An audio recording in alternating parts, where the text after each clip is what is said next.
Yes, hi, this is Jim Ruff, and we had a little technical difficulty at the beginning of this, so let me give an introduction before we get started. The project, the ToBe Project is the title, How to Transform Capitalism So Humanity Can Steward the Biosphere. And this presentation happened at the Global Earth Repair Conference in 2026. Yeah, okay, now you can see the chart that I had in the front of the room when I gave this talk, and it kind of reflects the whole course of the talk. Global Earth Repair Convergence is the conference. How we can make it really happen is what I'm talking about here. And the black box underneath that is our system. And those are the elements in our system. And what I wanted to show is that on the left-hand side, our system creates what I call monster problems. These are the impossible seeming problems that just we must solve.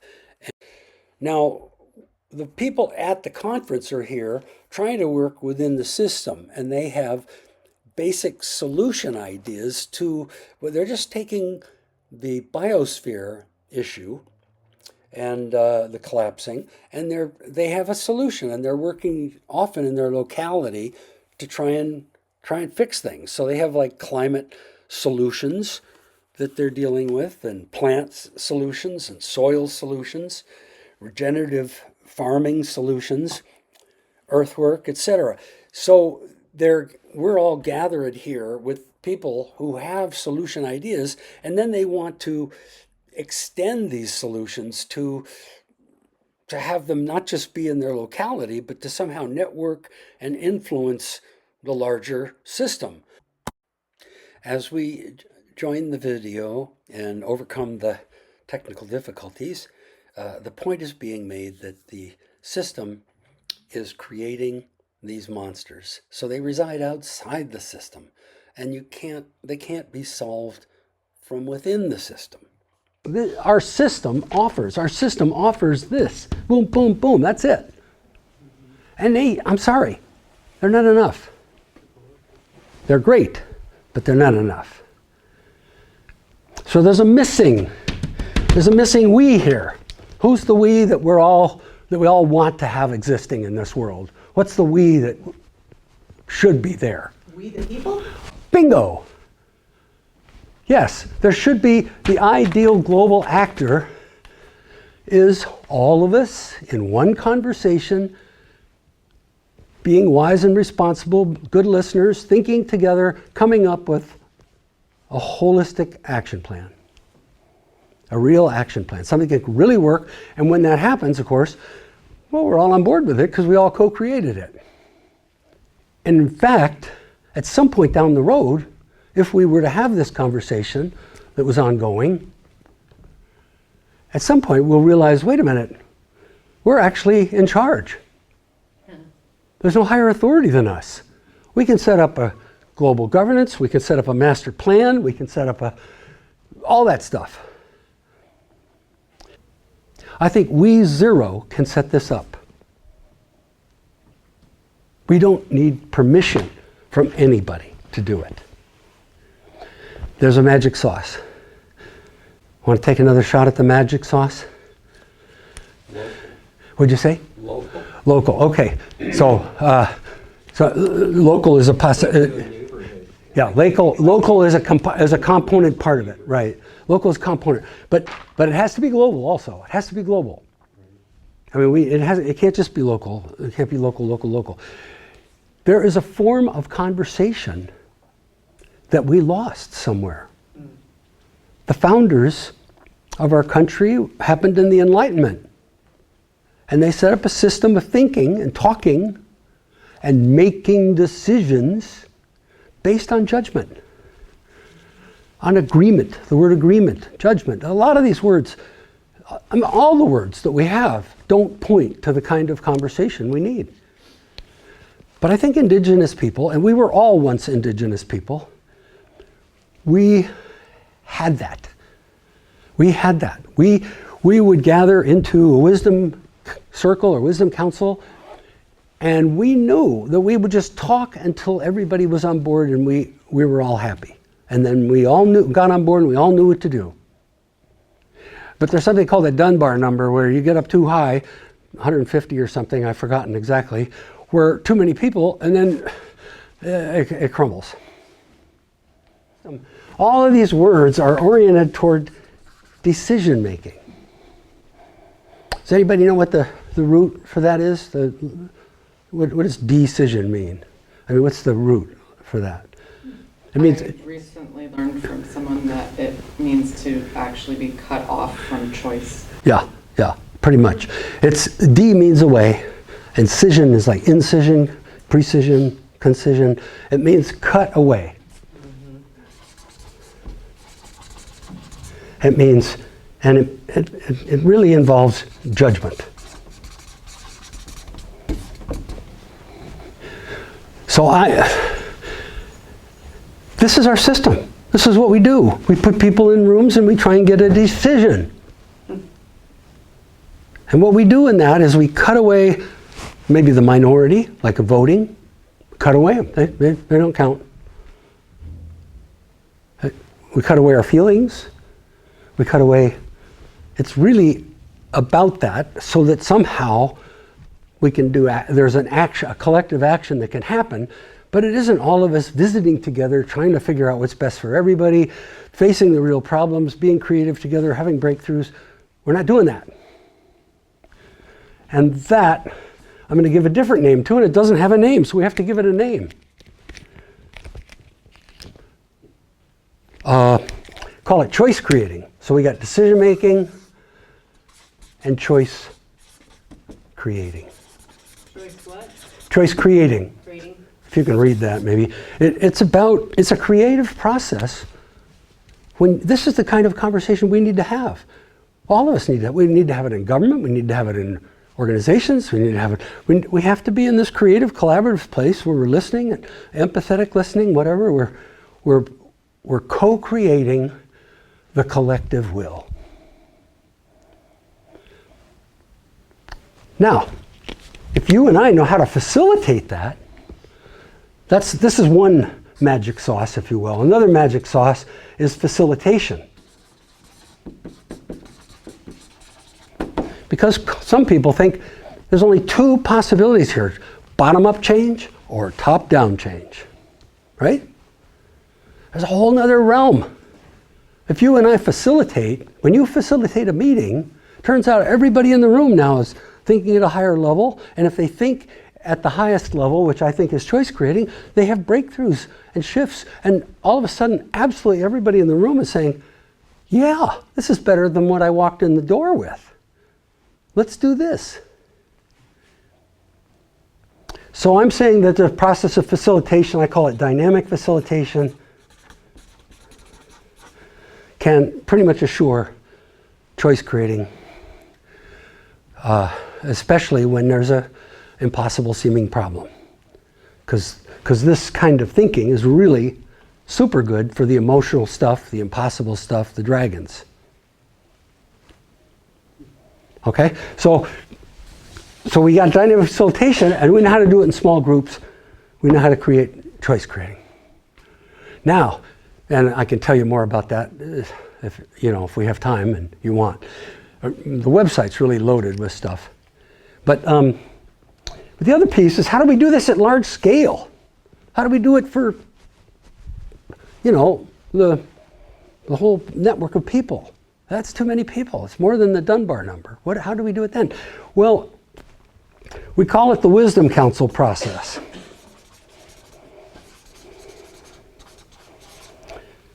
And this is ongoing. So, and that's the way I like to think of dynamic facilitation. It isn't for just a meeting. You don't want to do it for just a thing, a problem, get the problem solved. You want to do it all the time because it's a different kind of thinking. People start thinking differently. They start acting differently. They start being in a different kind of relationship, which is what I think the indigenous peoples did. So they had their normal activities, but then they would have these gatherings where people were in the spirit of choice creating, and they used ceremonies and such to engender that spirit. But we can facilitate it. So, and if we do it at large scale, now the way this is a little bit quick to talk to this, but there's lots of backup material. And the bottom line is pretty exciting, I think, because what we're really saying is, let me keep going on this chart then. Okay, the ideal global actor is we the people, all of us, facing the monsters, thinking together, creatively, reaching shared conclusions, and then acting coherently with the corporate. In other words, if we have a shared vision, we've just changed the economic system.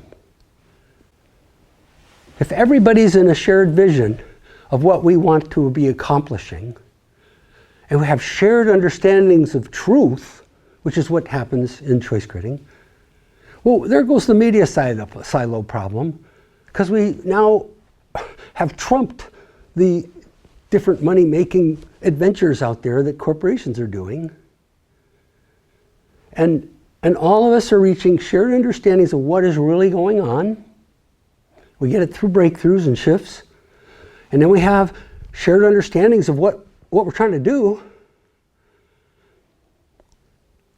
And this really affects the economic system, because if corporations realize that everybody's on board, I don't mean corporations are different, because we all are populated by people too. If all of us, the people in corporations, the people in government, the people in all this, if all of us are in some one conversation, and I'm saying the Wisdom Council process can do that, and I can explain more if you have questions and stuff, but then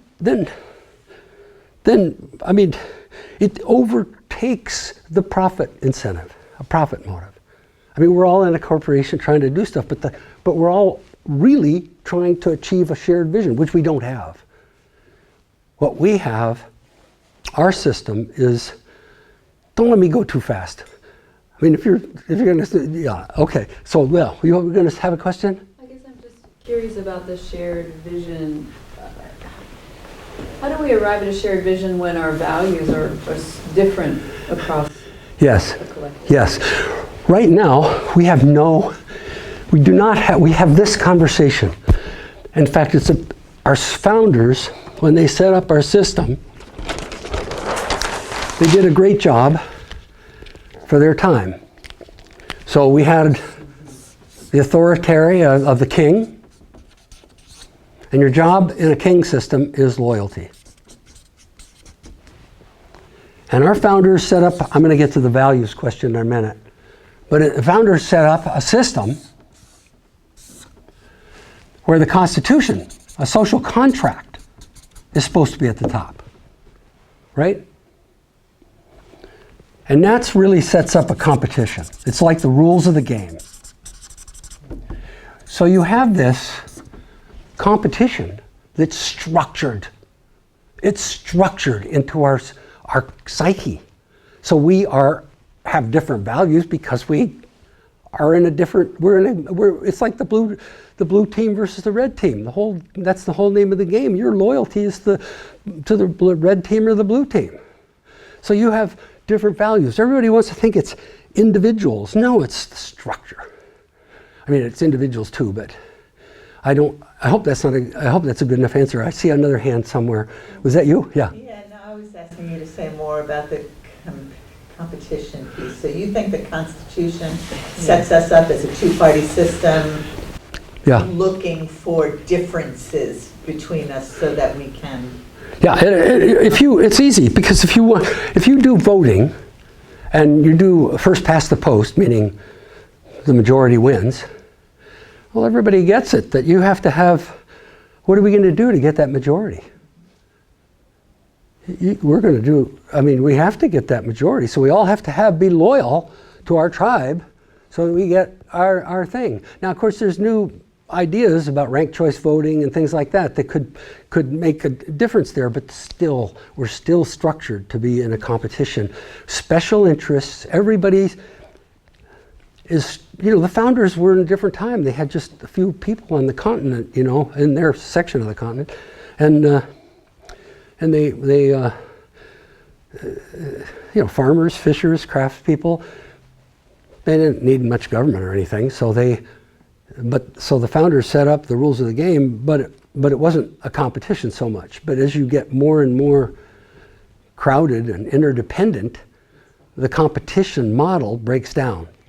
We're You can't. competing for control of the government. Well, that's one competition, yes. Okay. The other competition is like balance of powers and competing control of the government. The other competition in our system is the laws. So you're competing for money. So, I mean, Elon Musk, there's 5 men in this country that own more than half of the people. 5 individuals. And we call ourselves a democracy? Pretty gross, ain't it? Yeah, it's not a democracy. So, I mean, it was a silly idea to call it a democracy. And the founders never did. They didn't want a democracy, they didn't found a democracy. So okay, there's this system which is called democracy, but it's actually a constitutional republic. It's a republic. And this is an authoritarian structure. And these are all people seem to know about as possibilities.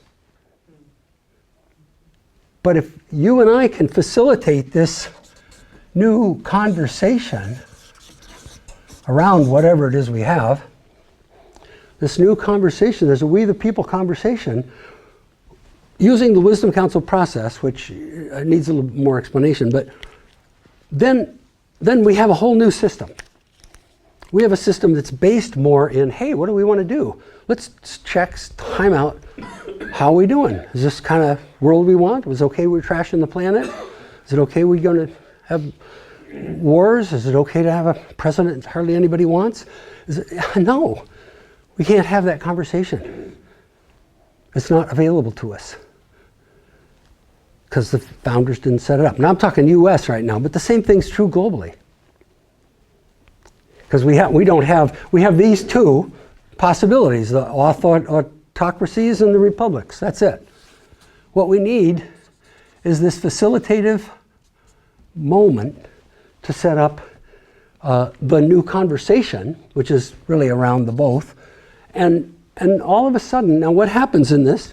First of all, I'll go over here back. First of all, we, just us, can convene this missing we the people global conversation using the Wisdom Council process. We call it the ToBe Project. And then the ToBe Project has 2 components. One component is, okay. Yes, okay. Okay, so one component is localities. So if you leave this room and you have a remote locality and you get excited about doing this at the global level or the national level, let us know. We want a locality here and a locality there of people coming together. And what we do in the Wisdom Council process is we randomly select just 12 to 16 people globally, pure random. They come to one location, we take their picture, and that's a symbol of everybody. And then they go into a room, and probably a problem is picked ahead of time, like one of these that you have mentioned, or like, the separation or whatever. And they will come out like this in just 2 days or so. With translators. And they'll be what? They need translators if they're from all over the world. You do. You will need translators. That's exactly right. Yes. You need translators. You need a lot of them. But in the process, it still works. I've done this with translators and with voices, in somebody translating in my ears, the facilitator's ears, whatever. But they come out of the room with a unified understanding, and they tell a story of how they got there. And their story is basically, hey, we got stuck here, and then we had a breakthrough, we got stuck here, we got a breakthrough. But here's what we think, that we took this mess and we got this far. And here's what we think the truth is and what the vision is, what the strategy, the best strategy going forward is. And then the audience, we in one locality and also in other localities, but we have a live audience in the first group. So there they are. They walk on stage and they're done in 30 minutes. But then the people turn their chairs and they talk. And they hear it also remotely in different places. And they turn their chairs and talk. And you got a random selection and they reach unity. Most people say, yeah, let's do that. Why are we, what's the problem? It's a very quick way to generate near unity in a large system. And when somebody goes, oh, no, this is all wrong, everybody turns to hear them. We're interested in the minority now. We want to know, this is pretty commonsensical, what's on your mind? So it's a way, and then we do it again next month. So what happens every month or so. So the conversation continues among us all between sessions in different ways using an asynchronous application and stuff. And then next time we meet in a different global location. Now we're meeting in Austria somewhere, and the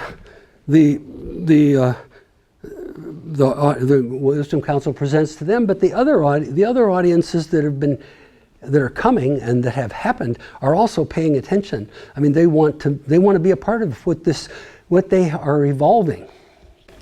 I'm sorry, can you go back? You said the Wisdom Council comes to them? Well, yeah, the Wisdom Council meets in a location and then they meet in another location the next time. So we get a random group, a different random group, and each one is in a different location around the world. And when they walk into the audience in Austria versus the Austrians somewhere in Africa, the audience basically hears what they're saying and says, yeah, that's it. And at some point, as we progress, there's an awakening. Now, everybody wants people to wake up, but it's not enough to have people wake up as individuals because we're stuck in the system. We want people to wake up collectively. And that waking up is to a we the people that has immense power.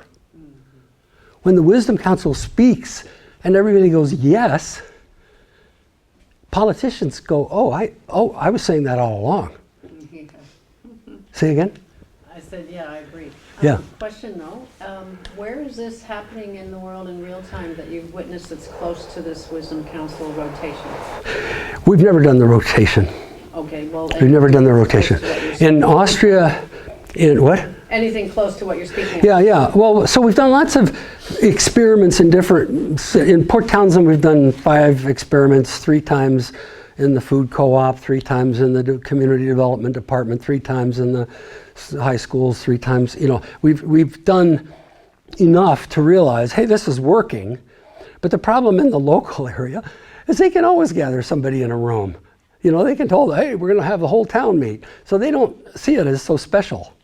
But globally, it's pretty special. So we don't need that much money to just start this. And in Austria, 2 states of Austria have adopted it into their constitutions. When I wrote my book, which I have in don't see, I brought a copy to show you. I guess it's on my bike. But I wrote a book called Society's Breakthrough in 2002. And so that's why I thought it had to be an amendment to the U.S. Constitution. But it doesn't. We just can do it because of choice creating, wherever that chart is. It's really about choice creating, not about elected officials blessing this. Yeah, it's really about this choice creating and the dynamic facilitation and the Wisdom Council process applied globally and nationally. It's accessible, we can do it, and B, it's really fast acting. I mean, we've done, like I say, we did, when we first started in Austria, at Vorarlberg is the state. We did it in 9 states, and they put it in the state constitution. And the first time they did it was around when the Syrian refugees were coming, and everybody was all upset about that and everything. And so the Wisdom Council came back and said, well, and they told the story of how they got there. They said, well, these people are, we don't want to hurt our culture. We want to maintain our culture. We want to have, I forget what they said, but bottom line, these people are needy, and we can help them. We can't help that many, but we can help what we can, and we actually need them. We need people because our demographics are so bad and stuff. And then they had a list. We need to have them learn German, and they all have to learn German, and they have to, they don't want them to build minarets in the town and things like that. And they had a list. But the problem in Austria was they report to the politicians, not to the people. But the politicians all said, hey, none of us could have said that. Nobody here in this room could have said that. But it was really cool anyway, because the politicians would meet every 6 months in the foyer of their building. They would meet at tables. They'd all sit at tables together and just talk. The Wisdom Council would out, tell them what's going on. And then they'd talk among tables, and then policy would change. It was really cool. Ultimately, so we've had those kind of things. The best examples for me have been in corporations or corporate settings where you get the whole population. You're not talking to the whole. You got just a small group, but you can see that the whole population is on board with this. You mean the employees? Their employees. No, the employees. Yeah. Okay. So we had where a lot of my grounding comes from in this was in a sawmill situation where there were 300 hourly employees paid by the hour, and then there were 10% were management paid salary. And but the salary people didn't want anything to do with me. They just said, go make those people feel better, because they're disputing there's in disputes all the time. Angry, holes punched in the wall, Coke machines tipped over. I mean, really a mess. So, but after a while, and the employees all started out with their first issue was, we want to fire the supervisors. Day shift and night shift, both. That's what they want to do, fire the supervisors. Great. I said, how are we going to do that? I'm going to facilitate. I'm not going to do it. They're thinking I'm going to go do it. No. So I talk to me. And so I facilitated them. And after, it wasn't long before they realized, well, it's not those guys. They're actually pretty good guys. They just are in a system that's screwed. And so here you have the employees of the mill starting to change the system of the mill, and management kind of on the sidelines. Everything's better for them because they're no longer going down to the union hall and raising a stink. They're just making changes in the mill, saying we can do it. We don't need management and all this stuff. It was so great. And productivity, quality, everything went up so high that the president had to fly down and see what the heck was going on. So it was really a great experience to kind of get me grounded in this. And then it wasn't, it was quite a while later that I realized, hey, this is what, I'm sort of developing this, and it's what we did in the mill. I didn't even think about that, So this is a good news story. This can work. Okay, I've been a long time talking about it. And the crazy thing is, for the first umpty years, I would talk about it. Now, people can get excited about choice creating and facilitation and the Wisdom Council process, but they have real trouble getting excited about what I call society's breakthrough, which is applying the Wisdom Council process. The implementation of what we all come up with. That's where I'm sitting here going, come on, really? Well, you gotta do that. I'm not talking about that right now, but I will. So the problem is that people think it's fine as long as I'm here and this change is happening over here. But as soon as we talk about applying it to the United States or to the global system, now I'm in it. And it's terrifying. It feels like the survival instinct kicks in. People just looking for the exits, trying to get out of there. So that was the part that I didn't understand. I couldn't understand for the longest time. Why? This is good news. There's no downside. Let me know if you see any downside to it. So if no action happens, we're still good, right? But the action happens, and it happens, and I've got it here listed. I've got the ToBe Project. What we're doing, I'm going to come to it, which is really your point. The ToBe Project has two components. One is the localities, the different localities, and the other is the organizing process at the global level. So we need to randomly select people, we need to fly them in, we need to have interpreters, we need to blah, blah, blah. There's stuff to do. And we want to have media coordinated at the different localities, and we teach them, whatever. So those are the components of it. So it can happen. We need, I think, about $10 million. That's what we calculated for the first year. And we need people in different localities saying, hey, I can gather a big group of people where I live. And we need them all over the world. So, but then the next point I wanted to bring up was immense benefits arise. And this comes to your action question. Actions happen from the process itself, for one thing. It's about building education, it's about educating people, it's about having a new culture of cooperation, it's about appreciating diversity because of the nature of choice creating. It's about people opening their hearts, just the process with no actions at all. Because you have this group, and you have this local groups, and you have lots of local groups, and you have the broadcast TV groups, they're all meeting, and you have the online app. So just the process is so fundamentally different. When we slip into choice creating instead of decision making, it's exhilarating. It's like the people would leave my seminar and say, oh, problem solving jazz, this is fun.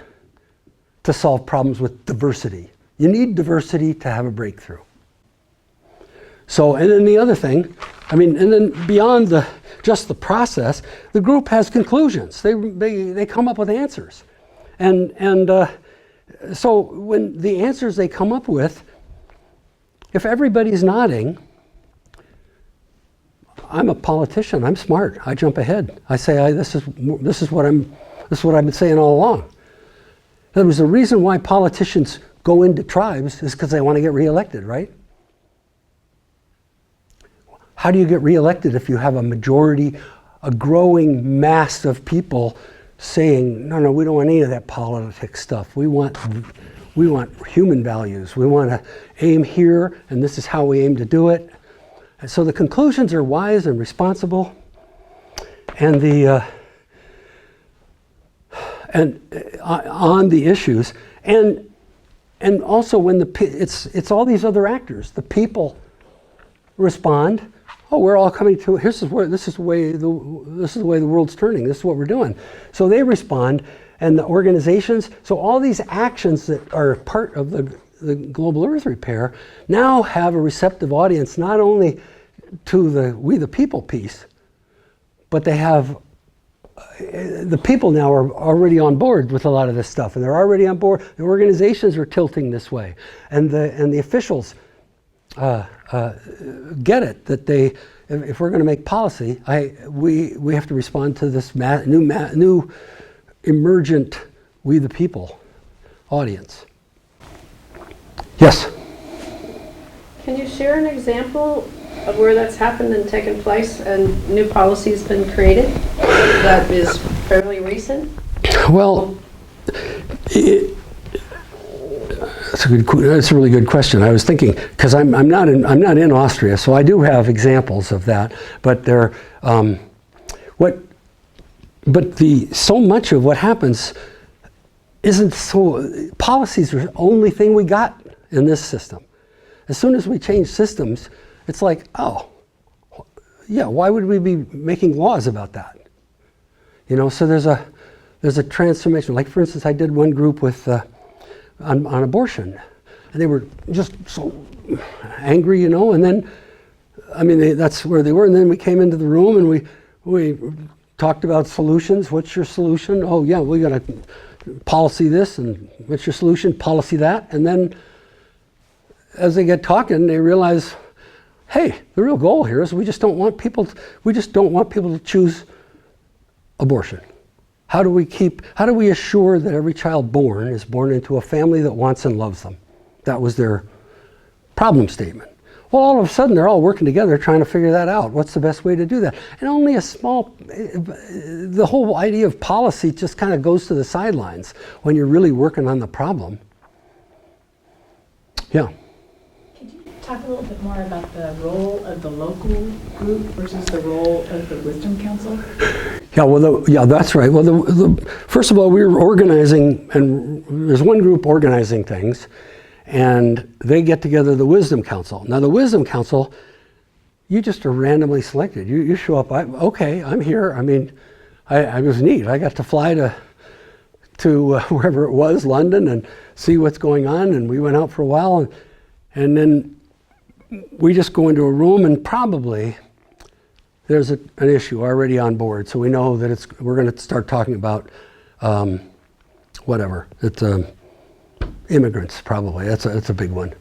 So then, so the Wisdom Council just meets and talks with these people in a way that is exciting for them. They're pumped. They leave the room like this. Every time they go, God, this has got to keep going, you know. But so the Wisdom Council is just facilitating the rest of us to be in a better conversation. So now, and how do we organize the rest of us? One is we've got a local group. We're going to start small. We'll have a local group, face-to-face, randomly selected from the global population, but they'll present to a local group, and the local media will probably say, hey, you mean these people are coming from all over the world? What? Well, they'll cover it. And then next time, we're going to go to, not London, but we're going to go to, I don't know, Tanzania or something. And then the local media there will cover it. And we have a different group. But we have a story that is already starting to evolve around immigration in the world, or the war and wars or something. And then, and what we find is, and then we're going to do it a third time. But those people are still going to meet and hear. I mean, so they're going to gather a local group to hear this Wisdom Council talk. And that group does too. And so we're building, we start out at scale and we fill it in. We're not starting, it's not ground up or top down. We start with a random selection of people and take their picture, and that's a symbol of all of us. They go into a room, they come out, they're a symbol of we the people. And it turns out that what they say generates a lot of interest, and it's an empowerment. So we're calling those gatherings, each one, empowerment gatherings, because everybody's now part of a global transformation process. Did I answer your question? Yeah, the only thing, and thank you, yes, you definitely answered it. It's still how it gets global from the local. Well, were you saying that the wisdom circles go and create and speak to, then you create the local groups in different places? Is that? Yeah, we want people. Somebody here could say, "Holy shit, this should happen." I live in an interesting place. Maybe I've got a lot of people around me that would love to affect this global transformation that we're talking about. And the transformation we're talking about is not just the biosphere and all these answers. It's the L curve, the weapons, the MEGA. It's the Metacrisis. How do we tear apart the Metacrisis? And how the fact that our system no longer fits our situation. So I've got people that would want to do that. So we rely on the people in the locality, and maybe we have 3 or 4 to start out with. One in here, one there, one there. And we just start with one. We randomly select people from the global population. They bring them to your hometown. I forget where you're from. You're from Portland. You come into Portland, and chances are the Portland media is going to be excited about this. Taking pictures, see what they do. And then they go into a room for 2.5 days maybe, and they come out, and then anybody in Portland that wants to come gather and hear what they say, come. And so they'll gather in the room, and we have people remotely wanting to hear what they're going to say, and they're talking maybe about the fear of war, or the war in Iran, or the Israeli conflict, or just whatever. You make it up. I mean, the big ones, the big issues. And so people are interested to see what this random group is going to say. And then we say, oh, we're going to do again next time. So the next month we go to some other city in Santa Cruz, California, and we do the same thing, except the people in Portland want to see what's going to go on with that next, what happened with our story. We're buying into that story that they came up with. What happened to that? Did they develop it further, or did they have a different view, or what?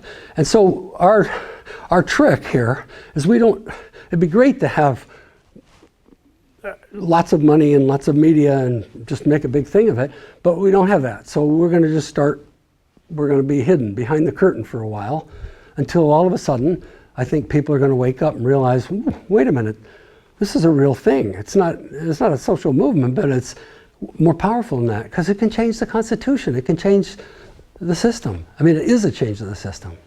Yes?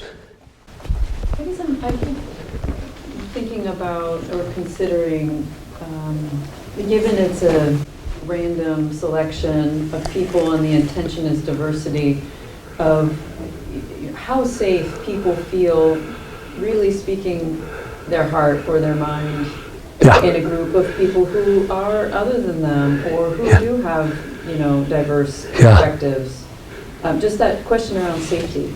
Safety. Well, the safety, the problem isn't the people in the room that have different perspectives. That works fine. The problem is their government back home that is wondering what they're going to say. Of course, we have to keep them safe and secure in what they come up with, and it becomes evident when somebody can't just be themselves in the process. That everybody can get it.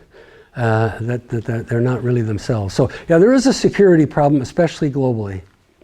But we just have to keep them. I did a thing in Pleasantville, New York one time, a Wisdom Council example, and it was before we learned this, okay? And this woman was selected, and her husband was in the back of the room.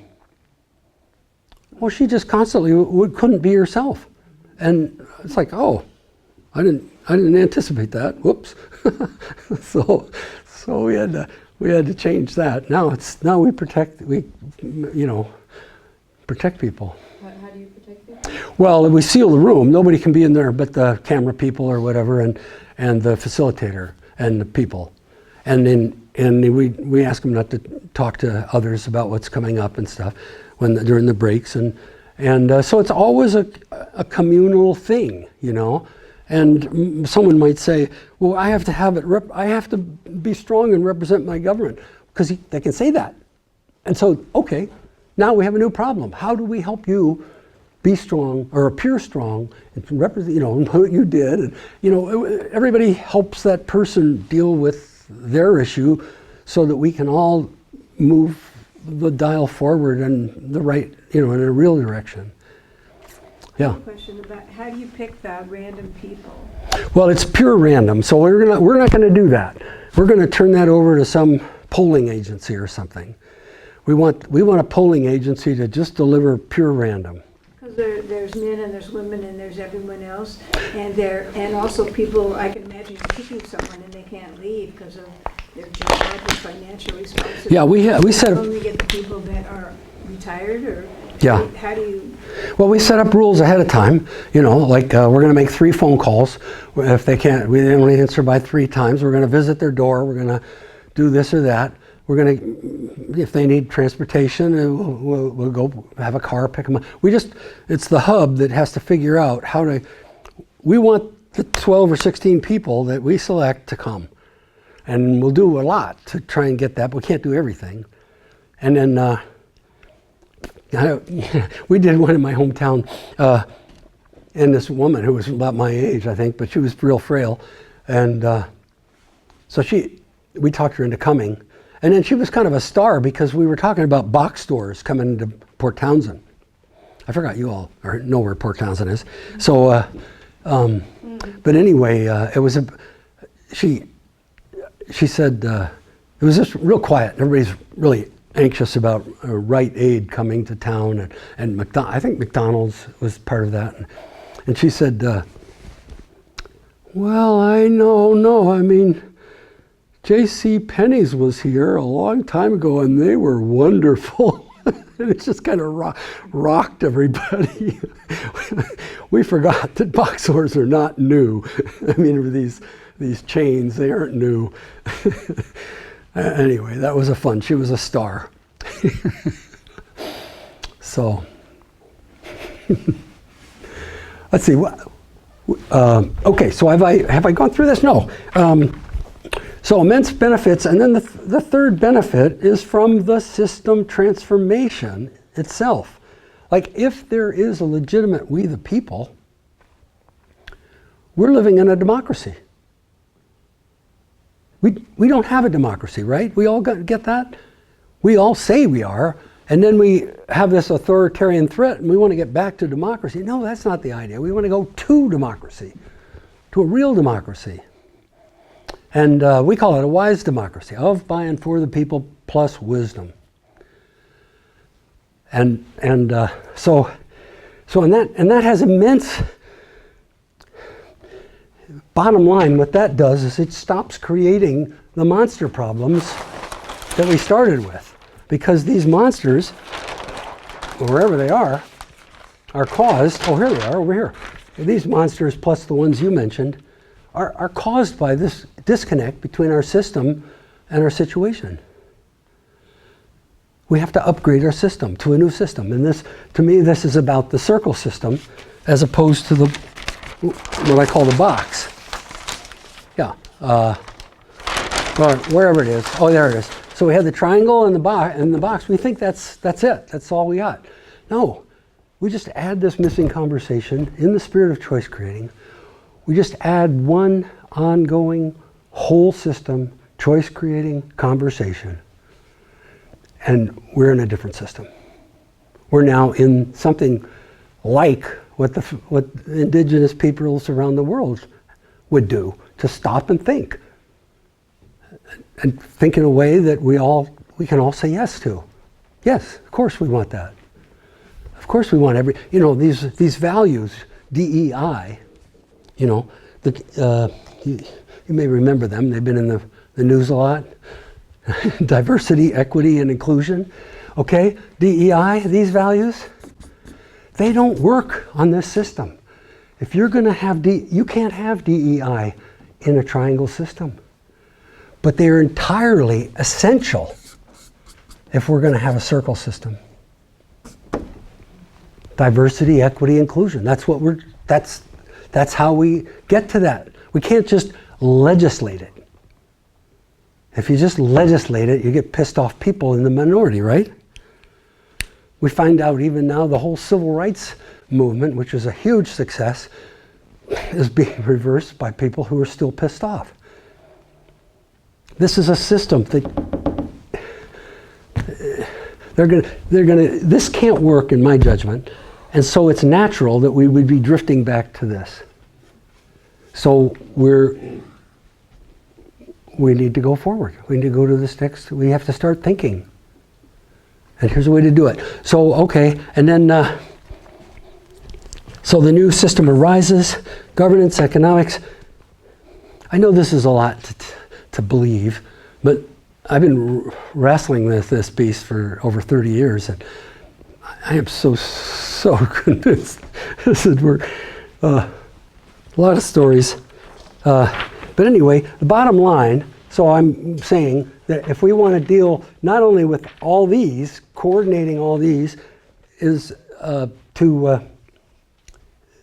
really affect that, is to have these independent localities, and then do the independent actions, and then to assure that the ToBe Project happens at the global level. When you say Yeah. global, you have the example of the box stores here in Port Townsend. Yeah? That wouldn't go global. would it? If that one, what? That one wouldn't go global. No, that's not. They wouldn't choose that issue for the global. Okay. Yeah. Global issues are war, We're talking specifically. poverty. I mean, poverty is a safe issue for people. It turns into a maldistribution of wealth thing when you start thinking creatively about it. Well, oh, by the way, I did. Sorry, Yeah. the bottom line piece, I can't read that. Oh, sorry. Here, but Yeah. could you go over it again? Which one? This one, the bottom line? Yes. Well, so I'm talking to the GERC, these people, and I'm saying, look, the bottom line, yeah, go ahead and do your independent thing, but it's just an independent thing. Unless we work at this to assure that the ToBe Project happens. So then this independent thing you are doing is modeling and being part of a much bigger movement. So it really requires a global effort as well as, and you don't have to do anything, but you could support it in some way, you know? Oh, can you describe, I mean, how do we get there? Do we need an agreement for a global effort? And so, but we don't have to do that. No. In other words, when you meet with your friends and you look at some problem and you all say, yeah, let's just do this, whatever it is. Let's all, I don't know, put money into that effort or go to the movies or whatever it might be. You all just go do that. And so there's and that's what we're doing. We have a whole system conversation that the people are in, the organizations are in, the people in the organizations, the officials are in. We're all in one conversation, and we're facing some problem that we really, really, really care about, and we're realizing we come up with a shared vision of what we're all trying to do and what we want. You know, the people in the oil companies are in a role. They're stuck. They have to, by law, they have to protect their investment in the ground and make sure it comes up. So they're doing everything they can to make sure that still comes up. As soon as they become people, and it isn't what we're doing anymore. We're not doing this game anymore. We're figuring things out together that work for everybody. Oh, that's a different world. Now I don't have to play. I don't have to have all the points. You know, I tease my friends. I say, look, okay, you're up by 30 points in a basketball game. Somebody comes to you and says, hey, you're up 30 points. You got to give some of those points to the other team. Well, they'll laugh you out of the room. I mean, that's not how it works. That's not how games work. And that's what we have. We have that. So Elon Musk is never going to be satisfied unless he has it all. And same with these guys. It's a game. It's structured to be that game. So I'm stuck. How do we move to that? You're saying that we can do it without global buy-in, yet we've got 5 guys that have all the fucking power. Yes, yes, that's right. No, you're right. Absolutely right. So if you and I set up the conversation where we're all people talking together about what we want, what's going on, what's really wrong, and then the idea is to include everybody in that same conversation where all of us are in. All of a sudden it becomes an embarrassment to have all that money. It's embarrassing. You change the context. I mean, when I go to a basketball game, I might yell at a referee like, what a jerk. And then I go into a church or something. I'm not going to do that. You change the context and people become different. You put a game out there. No, I'm not giving my points to those guys. Stupid idea. But you set it up that we're all in one enterprise here, working together, trying to solve society's biggest issues. Well, that's a different system. It's a different context. Yeah.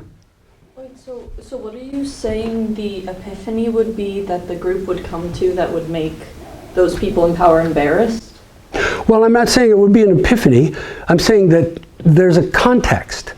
In other words, you know, if it's a fire and you're running out of a building naked, you're not that embarrassed. I mean, you might be a little embarrassed, but But otherwise, you'd be embarrassed. I mean, you set the context up in one way, and behaviors are different than they're set up in another way. Okay, so do you think that there isn't enough context currently? Well, the context is it's a game. We are playing a game, they are winning. I don't... And you think the conversation would facilitate like a deeper understanding of that? No, it would facilitate a different system, a different context. We would set up a context where we're not in a game anymore. I mean, it might be a game, we're still playing maybe, but more importantly is the beer afterwards where we all gather with people as friends. Now we have Thanksgiving dinner, and sure, we play Scrabble. I'm trying to win in the Scrabble game, but that's not my values. But we structure a context that is commonsensical. Hey, we're in desperate straits here. We got wars. Look at these. I mean, these proliferation of mass destruction, weapons. You just need a few kooks, and we're going to have big troubles. We have to have everybody in the new conversation, and it has to be a creative, collaborative conversation. And when you do that, I mean, everything changes. The asshole in the office that we've always had becomes your best friend. I mean, it's like, what's going on here? How did that happen? I told you that everybody wanted to fire the foreman. And in the case, how that ended up is that after a year, the foremen were asked, what do you think? You want to come in and join the group? And they all said, they said yes. Okay, we're going to join the group. But they were crying. Both guys were crying because they didn't know those people could be so good. They didn't realize. And then the people said, yeah, they're a real help. They're wonderful, And it's just everything changed. And that's what we need to do. We need to change the context. And there's the we that can do that is just a few, just a few of us. Just us. We need money, we need a few things, but yeah. I get emotional imagining having so much confidence in each other that we could begin with a random gathering. And I'm there, I believe it, where I can't make the shift to, if we're going to use this ToBe Project, yeah. Like, how do you spend $10 million? Step one, you're writing a I hire report. people. What are you going to do? I hire people. Yeah, there's people, the people that are really excited about this have to run and earn a living. Yeah. And that's not working. I want to hire them. Then we can do it. Okay, hiring for what? So that we can set this up. Okay. Yeah, we set it up. So that's part of it. We'll have meetings and structure what we do. But basically, here's what we're going to do. We need to get some localities identified and some people out there that are willing to organize things. We're going to start small.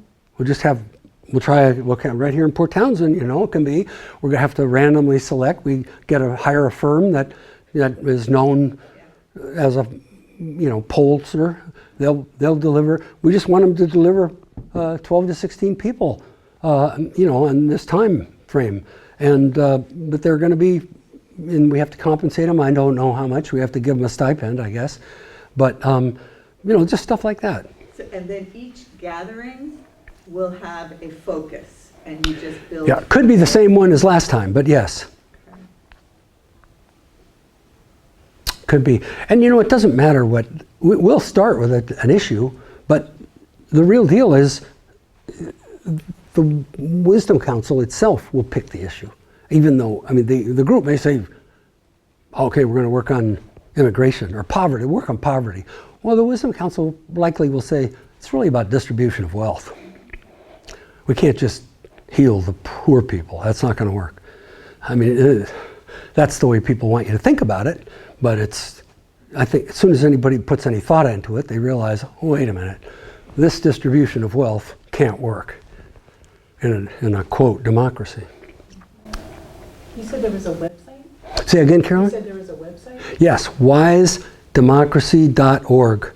Please take it out. There's a seminar, free seminars. There's lots of examples. There's lots of interviews, and you do the later ones because the ideas evolve forward. We learn every time we do something. So it's and the crazy thing is, we're stopping, a little bit. Like I've been to some seminars. This is fantastic to go to this conference. But I've been to the largest gathering. A friend of mine in the town died, and he left our nonprofit $10,000. So 5 of us went to the largest gathering of climate scientists in the world. And we had a booth, and we had TV cameras and everything, and we had a big sign in the back of the booth that said, "How to get humanity to act." Well, none of those people came by. We thought that was their biggest problem. We were so wrong. They're busy. Their biggest problem is getting their next paper published. They're not doing that. They're not solving the problem. Then I went to the next conference in York, England, and the transforming global society. Okay, great. Here, this is my group. No, they're all researchers writing papers. They don't. There's nobody own the problem. Who owns these problems? Well, maybe GERC. Maybe you guys do. Because if you hear an out of bounds idea, do you lean forward or do you lean back? Because most of these go, oh no, we don't want to be talking about anything big, because we're busy with our projects. Who owns them? You think after the AGU conference, we went to the different booths. We said to the Environmental Protection Agency, what would happen if there was a breakthrough? Who would we talk to? I don't know. You went to Union Concerned Scientists. Who would we talk to? Well, no, I don't know. We have to raise money. We can't be political. Blah, blah, blah. I mean, it's like, okay, who's out there owning this problem? Well, people... This problem is not like the Metacrisis.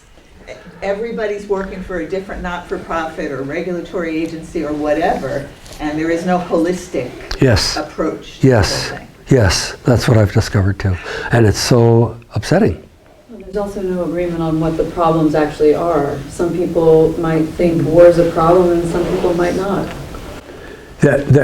Some people might think that what? War is a problem. Oh, yeah. And other people might not. Well, yeah, I mean, it's a solution for somebody. I mean, Donald Trump thinks that's a solution. He's to what problems we don't know. But so you're always dealing with that. But when you get people in the room and you have to talk, then I call it the purge. They give their purge answer, and then everybody gives their purge answer, and it's like none of this work's going to work. So okay, then they start talking, and they come up with something that makes sense.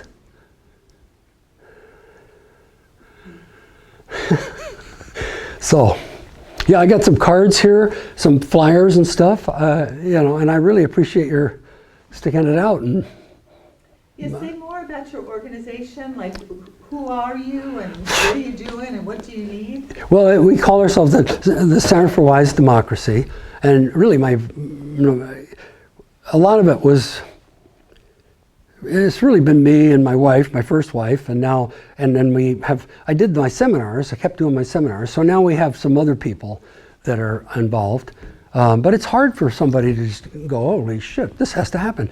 And last year we had a gathering of what I thought was just us, the people that were all saying yes.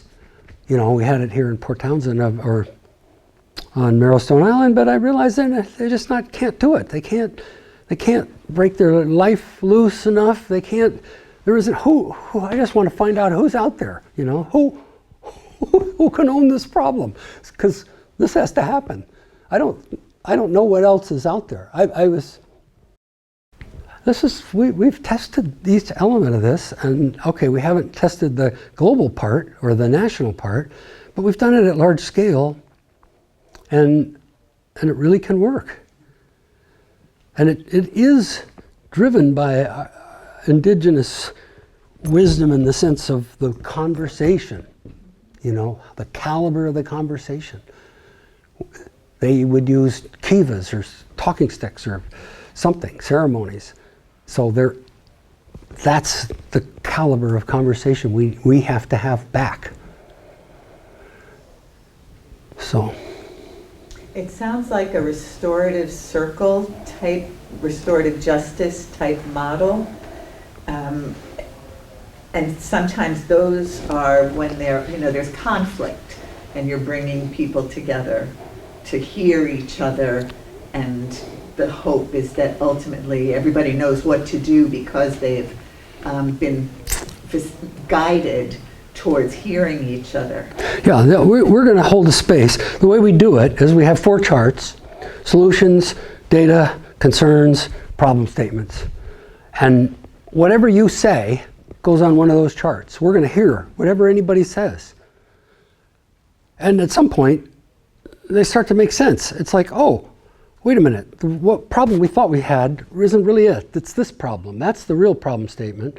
And now these solutions that we've been talking about, they're kind of irrelevant. This is what we really need to be doing. And so we need to find more data here. We need to find that out. So it's kind of an action thing that has to happen.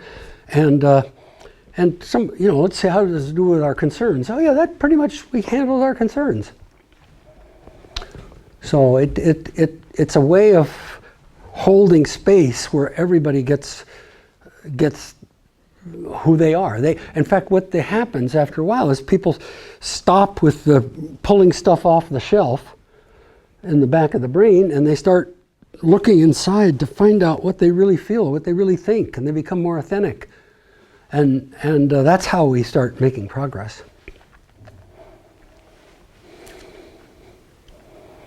Way fun. Okay, let me give you a hint about getting older. I'm 80. Getting older is having a mission. So I invite you all to share my mission. So, yeah, thank you. Oh, yeah. So I'm just curious, when you presented this to groups in the past, what's been sort of the response or responses that you get? Has this discussion been very similar, or have they been just totally different discussions? Well, I do great when, it's the society's breakthrough is the problem. As soon as I start talking about down here, the 4th level, we're applying the Wisdom Council process nationally and globally. People are looking for any possible interruption in the conversation that they get to go, oh, look at the birds, my God. Anything to get out of this conversation. Get out of what conversation? The one about society's breakthrough. That's why I'm celebrating that you're here. You're still here. Yeah, it's a thing that I think it triggers the survival instinct. It's like, oh my God, I'm a lawyer. What would I do? Or whatever. Everybody's identity is now endangered, but there's no collective. I can't find anything in the collective field that's a concern or a problem. So let me ask you this. What do you think the big breakthrough is? And when you say society's big breakthrough, that's quote, right? Society's big breakthrough. So what is that for you? What is the big breakthrough for you? Well, it's accessible. It's something we can just do. That we zero, can do, and it's going to work. We need money. We need enough people, not that many. That's a breakthrough. Picture Copernicus on his deathbed. Okay, Copernicus, he's saying, no, the Earth isn't the center. It's the sun is the center and the earth's going like that around, so he's changing the worldview. He's challenging, but it's not just the data and information. He's challenging the entire structure of society. That's what I think is happening here. In other words, the structure of society in his time was the Catholic Church and the Bible as interpreted by the priests and blah, blah, blah. Okay, he's challenging the whole hierarchy, everything, But all he's saying, he's got these clever idea of moving around. Well, I think that's what we're doing too. It terrifies in the same way.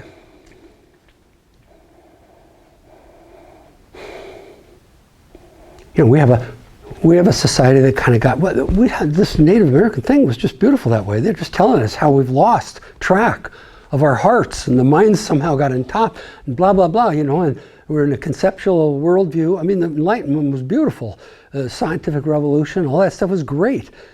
But we lost the heart. So this is about how do we get it back? But it's a process. It's not about we as individuals, okay, it's back for me, and I'm in my little community, and I need another community, and maybe we'll link the communities. I don't see that working. You talked about things that people can do despite being in this kind of class power struggle we're in, that this process can bring us to effective things we can do despite the power problem that we're living with.